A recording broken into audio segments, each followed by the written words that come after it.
எல்லாருக்கும் வணக்கம். நம்ம அழகே அழகு சீரியலில் அடிக்கடி தங்கராஜ் ஃபோன் எடுத்து ஒரு முக்கியமான கால் போயிட்டு வரேன் அப்படின்னு சொல்கிறாரு. தங்கராஜுக்கு யார்கிட்ட இருந்து அந்த முக்கியமான கால் வருது, எதுக்காக போகிறாரு, அந்த ரகசியம் வெட்ட வெளிச்சமாயிருது. தங்கராஜுக்கு என்ன தண்டனை கிடைச்சிச்சு தெரிஞ்சுக்கிறதுக்கு முன்னாடி இந்த வீடியோக்கு ஒரு லைக் போட்டுக்கோங்க. ஸோ பார்த்தீங்கன்னா குலதெய்வம் கோவிலுக்கு கோமதி, மீனா, ராஜியோட இங்கே எல்லாருமே ஒன்றா வந்துடுறாங்க. இன்னொரு பக்கம் தங்கராஜ் நம்ம ரேவதியை கூட்டிக்கிட்டு நேராக குலதெய்வம் கோயிலுக்கே வந்துடுறாரு. ரேவதி குலதெய்வம் கோயிலுக்கு போகிறோம் அப்படின்னு சொன்ன உடனே நான் உங்களுக்காக ஒரு வேண்டுதல் வச்சுருக்கேன், அங்கே போய் உங்களுக்காகவும் நம்ம பிள்ளைங்களுக்காகவும் பொங்கல் வச்சு அம்மனுக்கு வேண்டுதல் நிறைவேற்ற போகிறேன். அங்கே வந்து இதுக்காக நீங்கள் எதுவும் சொல்லக்கூடாது, எல்லாத்தையுமே சொல்லிட்டு செய்யணும்னு நீங்கள் தானே சொல்லுவீங்க, அதனால் இப்போயே சொல்லிட்டேன் அப்படின்னு நம்ம ரேவதி சொல்கிறாங்க. ஆனாலும் ரேவதி மேலே தங்கராஜ் பயங்கர கோபத்தில் இருக்கார். என்னடி என்னையும் நம்ம பிள்ளைங்களையும் சாக்கா வச்சுக்கிட்டு உன் குடும்பத்தோட குலதெய்வம் கோவிலுக்கு வந்ததும் இல்லாமல் அவங்களோட கூத்தடிக்கிறதுக்காக வேண்டுதல் வச்சிருக்கேன் அப்படின்னு அங்கே போய் என்ன கூத்தடிக்க போற? நீ அவங்க பக்கமே போகக்கூடாது. உங்கள் அப்பாவுக்கு மாப்பிள்ளைங்கிற பயமே இல்லாமல் போச்சு.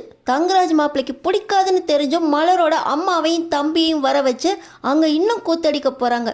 இப்போ நீ என்னை விட்டு போகவே கூடாது. என்னை விட்டு அந்த பக்கம் இந்த பக்கம் நகர்ந்த அவ்வளோதான், மொத்தமாக கழட்டி விட்டுட்டு நான் பாட்டு என் வீட்டுக்கு கிளம்பிடுவேன். உங்கள் அப்பா சொன்னார், உங்கள் அண்ணன் சொன்னார் அப்படின்னு என்னை விட்டு நகரக்கூடாது அப்படின்னு ரேவதியை தான் கைப்பிடிக்குள்ளேயே வச்சுக்கிறாரு. இவங்க ரெண்டு பேரும் கையை கோத்துட்டு வர்றதை பார்த்து என் மாப்பிள்ளை என் பொண்ணை அந்த அளவுக்கு பத்திரமா பார்த்துக்கிறாருன்னு பெருமை அடிச்சுக்கிறாங்க. இன்னொரு பக்கம் பார்த்தீங்கன்னா தங்கராஜ் பின்னாடியே ஒரு பொண்ணு ஃபாலோ பண்ணிட்டு வராங்க. யார் இவங்க அப்படின்னு சுரேஷோட போலீஸ் மூலம் யோசிச்சுக்கிட்டே இருக்கு. தங்கராஜ் ரேவதி கையை விட்ட பாடி இல்லை. இதை அந்த பின்னாடி வர பொண்ணு கவனிச்சுக்கிட்டு அப்பப்போ கண்ணீரும் விடுது. இப்போ சுரேஷுக்கு சந்தேகம் வந்துடுது, இந்த பொண்ணு என்ன அப்பையிலேருந்து நம்ம பின்னாடியே வந்துக்கிட்டு இருக்கா, அழுதுகிட்டு இருக்கு, நம்ம வழி விடலாம் அப்படின்னு இந்த பொண்ணு முன்னாடி போகாமல் இருக்கா அப்படின்னு எல்லாருமே ஒதுங்கியும் நடந்து பார்க்குறாங்க. ஆனாலும் அந்த பொண்ணோட கவனம் ஃபுல்லாக தங்கராஜ் மேலே விழுறத கவனிச்சிட்றாரு சுரேஷ். இதுக்கிடையில் பாக்கியராஜ் வந்துட்டு நம்ம சுரேஷ்கிட்ட, நீ அந்த பொண்ணை கவனிச்சியா, நம்ம வீட்டையே கவனிச்சுக்கிட்டு இருக்கு, அப்பப்போ கண்ணீர் வேற கண்ணிலேருந்து வர மாதிரி இருக்குது, விசாரிச்சிருவோமா சுரேஷ் அப்படின்னு கேட்குறாரு. அண்ணே நான் போலீஸ்காரன் தான், நான் பார்த்துக்கிறேன் என்ன அப்படின்னு பாக்கியராஜ்கிட்ட சுரேஷ் சொல்லிவிட்டு நேராக அந்த பொண்ணுக்கிட்ட போகிறாரு. அந்த பொண்ணு நம்ம சுரேஷை பார்த்தோன்னே அந்த பக்கமாக வேலைக்கு போயிடுது.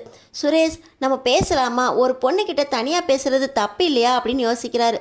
இருந்தாலும் காக்கி சட்டை போட்டவன் எங்கே போனாலும் என்ன தப்பு நடந்தாலும் கேட்கணும். அந்த பொண்ணாக நம்மகிட்ட வந்து சொல்லாட்டினாலும் அந்த பொண்ணோட பிரச்சனையை நம்ம கேட்டு தெரிஞ்சுக்கிட்டு உதவி செய்யணும் அப்படின்னு சொல்லி அந்த பொண்ணுக்கிட்ட போகிறாரு சுரேஷ்.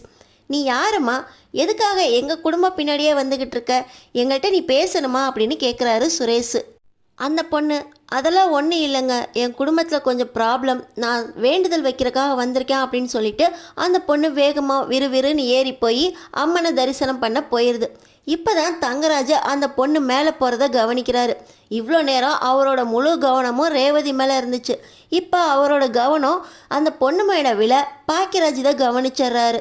மலரு நீங்கள் போய்கிட்டுருங்க, எனக்கு ஒரு முக்கியமான வேலை இருக்கா அப்படின்னு சொல்லிட்டு பாக்கியராஜ் மறுபடியும் அந்த பொண்ணு பின்னாடியே போக, இன்னொரு பக்கம் ராகவன் பார்த்திங்கன்னா, மாப்பிள்ளை உங்களுக்காக ரேவதி பொங்கல் வச்சு வேண்டுதல் வச்சுருக்கான், அப்படி என்னாச்சு மாப்பிள்ளை, ரேவதி வேண்டுதல்லாம் வச்சுருக்கு, என் பொண்ணோட அருமை உங்களுக்காவது தெரியணும் மாப்பிள்ளை அப்படின்னு ரேவதி புகழை பற்றி ராகவன் பேசிக்கிட்டு வர, இன்னொரு பக்கம் அம்மா நாங்களும் தான் பொங்கல் வைக்கிறோம், எங்கள்கிட்டலாம் அந்த மாதிரி யாருமே கேட்கலையா அப்படின்னு கோமதி சொல்கிறாங்க.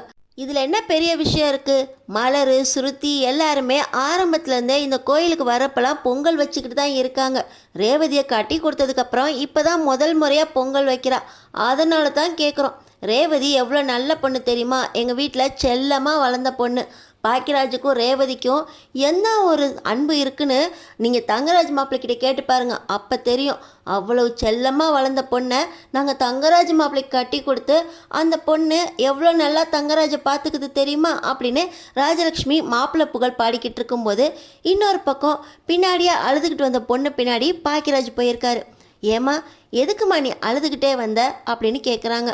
நான் உங்களெல்லாம் பின்தொடர்ந்து வரல சார், அங்கே ஒருத்தர் ஒரு பொண்ணு கையை பிடிச்சிக்கிட்டு வந்தார், அவர் தான் சார் பின்தொடர்ந்து வந்தேன், அவர் உங்களுக்கு தெரிஞ்சவர் இல்லையே தானே அப்படின்னு அந்த பொண்ணு கேட்குறாங்க. யார் அது, வெள்ளை வெள்ளையர்னு வெள்ளை சட்டை போட்டுக்கிட்டு கருப்பு பேண்ட் போட்டிருந்தாரு அவரா அப்படின்னு பாக்கியராஜ் கேட்குறாரு. ஆமாம் சார் அவர் தான். அவருக்கும் உங்களுக்கும் ஏதாவது உறவா சார் அப்படின்னு அந்த பொண்ணு கேட்க, அது இருக்கட்டும், நீ எதுக்குமா கண் தொடச்சி அழுதுகிட்டே வந்த, அவருக்கும் உனக்கும் எதுவும் பிரச்சனையா அப்படின்னு கேட்குறாரு பாக்கியராஜ். பாக்கியராஜுக்கு மனசுக்குள்ளே பயம், எதுவும் தப்பாக சொல்லிடக்கூடாது அப்படின்னு. ஆனால் அந்த பொண்ணு சொல்கிறாங்க, சார் குலதெய்வம் கோயிலுக்கு போகிறோம் குடும்பமாக, வரக்கூடாதுன்னு சொன்னார் சார். அவர் என் வீட்டுக்கார் தான் சார். ஆனால் குலதெய்வம் கோயிலுக்கு போகிறோம் வரக்கூடாதுன்னு சொல்லிட்டு போகிறாரு. அதனால் எனக்கு அவர் மேலே கொஞ்சம் சந்தேகம் வந்துருச்சு. பின்னாடியே வந்து பார்த்தா ஒரு பொண்ணோட கையை பிடிச்சிட்டு வராரு சார். உங்களை பார்த்தா குடும்பமாக பெரிய மனுஷன் மாதிரி தெரியுது. அவர்கிட்ட கொஞ்சம் பேசி அந்த பொண்ணு யார் அப்படின்னு அந்த பொண்ணை பிரித்து விட்டுட்டு என்னை அவர் கூட கொஞ்சம் சேர்த்து வைங்க சார் அப்படின்னு அந்த பொண்ணு சொல்லுது. சொன்ன உடனே பாக்கியராஜுக்கு தூக்கி வாரி போட்டுருச்சு. தன்னோட மாப்பிள்ளை தான் தங்கச்சி கூட வரவரை இந்த பொண்ணு என்னென்னா அவர் என்னோட புருஷன், என்னை அவரோட சேர்த்து வைங்க, அந்த பக்கத்தில் வர பொண்ணு யார் அப்படின்னு என்கிட்டயே கேட்குதே அப்படின்னு பாக்கியராஜ் கண்ணிலேருந்து கண்ணீரே வருது. பார்த்திங்கன்னா சுரேஷ் பாக்கியராஜ் எங்கே போகிறாருன்னு பின்தொடர்ந்துக்கிட்டே வந்து இவங்க 2 பேரும் பேசுகிறத கேட்டுடுறாரு. கேட்குறது மட்டும் இல்லாமல் வீடியோவும் பிடிச்சிடுறாங்க. பாக்கியராஜுக்கு கண்ணில் தண்ணியே வந்துடுது. என்னம்மா சொல்கிற, அவர் பேர் தங்கராஜா அப்படின்னு கேட்க, ஆமாம் சார், அவர் பேர் தங்கராஜ் தான் சார். என் பேர் பாக்கியலக்ஷ்மி. பெரிய பிஸ்னஸ் மேன் சார் என் வீட்டுக்காரு. ஆனால் அப்பப்போ ரொம்ப பிஸியாக இருக்கேன் அப்படின்னு கிளம்பி போயிடுவார். ஃபோன் பண்ணாதான் அவர் எங்கள் வீட்டுக்கே வருவார். இப்போ என்னென்னா ஒரு 2-3 நாளாக வீட்டுக்கு விருந்தாளி வந்திருக்காங்க அப்படின்னு ஃபோனை எடுத்து கட் பண்ணிடுறாரு. தங்கராஜுன்னு சொன்னால் இந்த ஊரில் தெரியாதவங்களே இல்லை சார். ஆனால் அவர் என்னை ஒரு அவசர சூழ்நிலையில் தான் கல்யாணம் பண்ணிக்கிட்டார். அதனால் நிறைய பேருக்கு என்னை தெரிஞ்சிருக்கிறதுக்கு வாய்ப்பில்லை சார். அவருக்கு எங்கள் வீட்டுக்கு வந்துட்டா உலகமே நான் தான் சார். என்னை விட்டு பிரிய மனசே வராது. அப்படி இருக்கிறவர் இப்படி 2-3 நாளாக என்னை விட்டு விலகி போகிறதுக்கு காரணம் அந்த பொண்ணாக தான் சார் இருக்கணும்.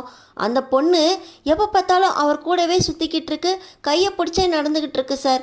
நானும் கோயிலுக்கு வந்ததுலேருந்து பார்க்குறேன், அந்த பொண்ணை அவர் கையை விடாமல் நடந்துக்கிட்டே இருக்குது சார் அப்படின்னு அந்த பாக்கியலக்ஷ்மி நம்ம பாக்கியராஜுக்கிட்ட சொல்ல, நம்ம பாக்கியராஜுக்கு கண்ணிலேருந்து கண்ணீராக வருது. சார் எனக்காக நீங்கள் அழாதீங்க சார், அவர்கிட்ட கொஞ்சம் பேசுங்க சார் அப்படின்னு சொல்ல, பேசுகிறேம்மா பேசுகிறேன், இன்றைக்கி எல்லா பிரச்சனையும் முடிச்சு வச்சிட்றேன் அப்படின்னு பாக்கியராஜ் ரொம்ப கோபமாக வர, சுரேஷ் பார்த்திங்கன்னா, அண்ணன் யாருன்னு இந்த பொண்ணு என்னென்னமோ சொல்லுது அப்படின்னு சொல்ல, டேய் இந்த தங்கராஜ் மாப்பிள்ளை நம்ம ரேவதிக்கு துரோகம் பண்ணிக்கிட்டு இருக்காரடா. அப்பப்போ வேலை இருக்குது அப்படின்னு சொல்லி பெருமை அடிச்சுக்கிட்டு இந்த பொண்ணோட வீட்டுக்கு தாண்டா போயிருக்காரு. இது தெரியாமல் பிஸ்னஸ்னு பிஸியாக இருக்காங்க அப்படின்னு அப்பா சொல்லிக்கிட்டு இருக்காருடா. தங்கராஜ் மாப்பிள்ளைக்கு எதுவுமே தெரியாது அப்படின்னு சொல்லி இந்த மாதிரி விஷயத்தில் கூட எதுவுமே தெரியாமல் நம்ம தாண்டா இருந்திருக்கோம் அப்படின்னு பாக்கியராஜ் ரொம்ப கோபமாக பேச, அண்ணன் தங்கராஜை சும்மா விடக்கூடாதுண்ணே அப்படின்னு சுரேஷ் கோவப்படுறார்.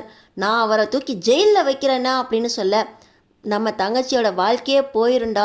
அவருக்கு இந்த தண்டனையெல்லாம் பத்தாது. ஜெயிலில் தூக்கி வைக்கிறத விட அவருக்கே புரிய வைக்கணும். நம்ம ரேவதியோட அருமை அவருக்கு தெரியணும். இந்த பொண்ணை என்ன சொல்லி ஏமாத்தினாருன்னு தெரியல. இந்த பொண்ணுக்கும் இந்த மாப்பிள்ளையை பற்றி எல்லாத்தையும் புரிய வைக்கணும் அப்படின்னு சொல்லி பாக்கியராஜ் ரொம்ப கோபமாக போகிறாரு. போன இடத்துல பார்த்திங்கன்னா ராகவன், மாப்பிள்ளைக்கு தெரியாத விஷயமே கிடையாது பாருங்க, என் பொண்ணுக்கு பொங்கல் வைக்க கூட தெரியல, அதை கூட மாப்பிள்ளை பக்கத்துல இருந்து சொல்லி கொடுத்துக்கிட்டு இருக்காரு அப்படின்னு மாப்பிள்ளை புராணம் பாடிக்கிட்டு இருக்காங்க. இந்த நேரத்தில் பாக்கியராஜ், மாப்பிள்ளை ரேவதி நம்ம குலதெய்வ கோயிலுக்கு பொங்கல் மட்டும் வைக்கிறதா வேண்டிக்கல, உங்களுக்கு மொட்டை அடித்து கோயிலை நீங்கள் அங்க பிரதர்ஷனம் பண்ணுறதா வேண்டிக்கிட்டுச்சு மாப்பிள்ளை அப்படின்னு நம்ம பாக்கியராஜ் சொல்ல, என்னை பற்றி இவ எதுக்கு வேண்டணும், எந்த வேண்டுதலாக இருந்தாலும் இவ தானே செய்யணும் அப்படின்னு ரேவதியை பார்த்து தங்கராஜ் சொல்ல, மாப்பிள்ளை உங்களுக்காக தான் என் பொண்ணு வேண்டியிருக்கு. இது என்ன மாப்பிள்ளை, குலதெய்வம் கோயிலில் மொட்டை அடிக்கிறதும் அங்க பிரதர்ஷனம் பண்ணுறதும் பெரிய தப்பில்லையே மாப்பிள்ளை. பாருங்க மாப்பிள்ளை, என் பொண்டாட்டி கூட எனக்காக இந்த கோயிலில் மொட்டை அடிக்கிறதா வேண்டியிருக்கா.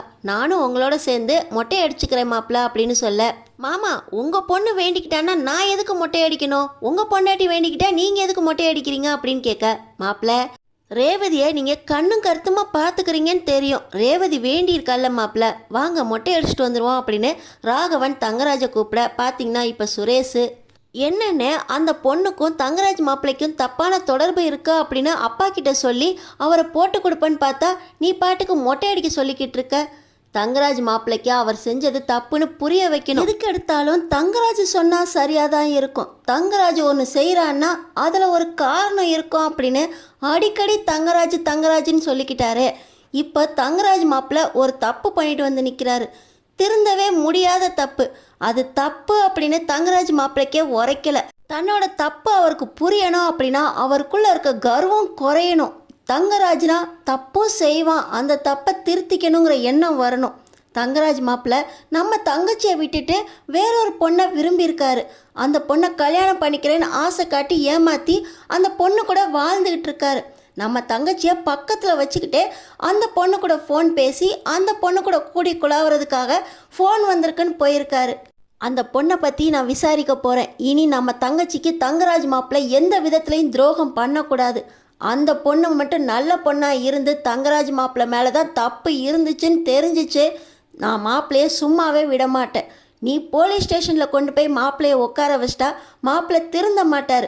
மாப்பிள்ளை மனசார தங்கராஜ் மேலே தான் தப்பு அப்படின்னு அவரோட கர்வத்தை விட்டு நம்ம ரேவதியை காதலிக்க ஆரம்பிக்கணும். அதுக்கு தங்கராஜ் மாப்பிள்ளையோட கர்வத்தை ஒழிக்கிறதுக்கு கொஞ்சம் கொஞ்சமாக அவரோட கர்வத்தை நான் ஒழிக்க போகிறேன். அண்ணே, ரேவதியோட அண்ணனா நீ அவரை பார்த்துக்கோ. இனி அந்த பொண்ணு சொன்னது மட்டும் உண்மைன்னு எனக்கு தெரிஞ்சிச்சு. இந்த சுரேஷை இது வரைக்கும் மாமா மச்சானா தான் பார்த்துருக்காரு. இதுக்கு மேலே ஒரு எஸ்ஐ போலீஸ்காரனா மாமா பார்ப்பாரு. நீ உன் வழியில் தங்கராஜ் மாப்பிள்ளையை கவனிச்சுக்கோ. நான் என் வழியில் ஒரு போலீஸ்காரனா தங்கராஜ் மாப்பிள்ளையை கவனிக்கிற விதத்தில் கவனிச்சுக்கிறேன்னா அப்படின்னு இங்கே சுரேஷ் ஒரு பக்கம் ரொம்ப கோவமாக தங்கராஜை பற்றி யோசிக்க, டேய் நீ மட்டும் இல்லைடா, நானும் இனி தங்கராஜ் மாப்பிள்ளைய வழிக்கு கொண்டு வர போகிறேன். அதோட ஆரம்பம் தாண்டா இது அப்படின்னு பாக்கியராஜ் சொல்கிறாரு. தங்கராஜ் மாப்பிள்ளை சொன்னால் சரியாக இருக்கும் அப்படின்னு தங்கராஜ் எப்போ பார்த்தாலும் என்ன பண்ணிக்கிட்டு இருக்காரு? தான் அழகாக இருக்கோன்னு கெத்தாக தானே சுற்றிக்கிட்டு இருக்காரு. குலதெய்வம் கோயிலில் மொட்டை போட வச்சோம்னா மாப்பிள்ளையோட அகம்பாவம் குறையும். முடிதான் அழகும் பெருமையும். அதுவே குறையிறப்போ நம்ம கடவுள்கிட்ட பணிவு அதிகரிக்கும்டா. அங்க பிரதர்ஷனம் எதுக்கு தெரியுமா? முழுமையாக கடவுள்கிட்ட ஒப்படைக்கிறது. இங்கேருந்து அவரோட வாழ்க்கையை ஸ்டார்ட் பண்ணட்டும்டா. தங்கராஜு அப்படிங்கிற அகம்பாவம் குறைஞ்சாலே போதும், கடவுள் பணிவை கொடுத்துருவாரு. இதுக்கு மேலே தங்கராஜ் மாப்பிள்ளையை எப்படி திருத்தி வழிக்கு கொண்டு வரணும்னு எனக்கு தெரியும். அண்ணே, நீ இவரை திருத்துற வழியை பாரு. அந்த பொண்ணை பற்றி நான் விசாரித்து அந்த பொண்ணை எப்படியெல்லாம் மாமா ஏமாத்திருக்காரு அப்படின்னு நான் போலீஸ் விசாரணை ஆரம்பிக்கிறேன் அப்படின்னு சுரேஷ் சொல்ல, இன்னொரு பக்கம் மாமா நான் மொட்டை போட்டேன்னா என்னோட அழகே போயிரும் மாமா, எல்லாருமே தங்கராஜா இது அப்படின்னு கேள்வி கேட்பாங்க மாமா அப்படின்னு தங்கராஜ் மொட்டை போட மறுக்க, மாப்பிள்ள உங்களுக்கு வந்த விஷக்காய்ச்சல் போனதுக்காக அம்மனுக்காக தீச்சட்டி எடுக்க போகிறா, நீங்கள் மொட்டை தானே மாப்பிள்ள போடுறீங்க, போட்டுக்கங்க மாப்பிள்ள அப்படின்னு ராகவன் சொல்ல, அவரோட பேச்சை தட்ட முடியாமல், மாமா என்னையே மொட்டை போடுறதுக்கு சம்மதிக்க வைக்கிறீங்கல்ல, நான் சும்மா இருக்க மாட்டேன்.